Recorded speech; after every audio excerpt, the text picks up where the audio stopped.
ఈ సిస్టర్ గారికి throat cancer అన్నమాట. గొంతు క్యాన్సర్ అయినండి.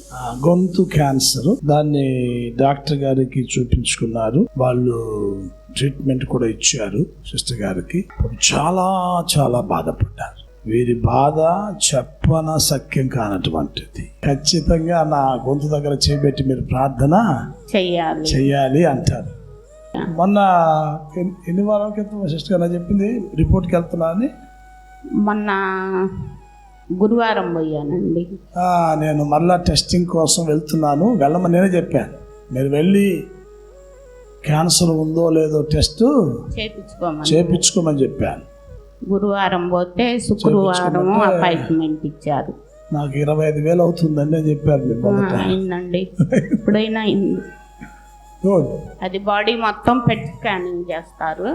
అది చేస్తేనే ఎక్కడ ఏది ఉంది మొత్తం తెలుస్తుంది. పెద్ద మిషన్ ఉంటదండి, ఆ మిషన్ లో బండబడతారు. ఇప్పుడు నువ్వు పెట్టేది ఇప్పుడు వచ్చింది, ఇలా బండబెడతారన్నమాట. ఇంకా దాంట్లో మన బాడీలో ఎక్కడ ఏముంది అనేది వచ్చింది. ఎక్కడ ఏముందని వచ్చింది.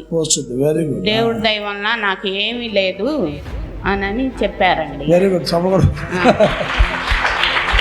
ఇప్పటికైతే వాళ్ళు ట్రీట్మెంట్ ఇచ్చిన వాటికి నీ అవయవాల్లో ఎక్కడ ఏమీ లేదు, ఎక్కడ ఏది క్యాన్సర్ లేదు, నార్మల్ గానే ఉంది.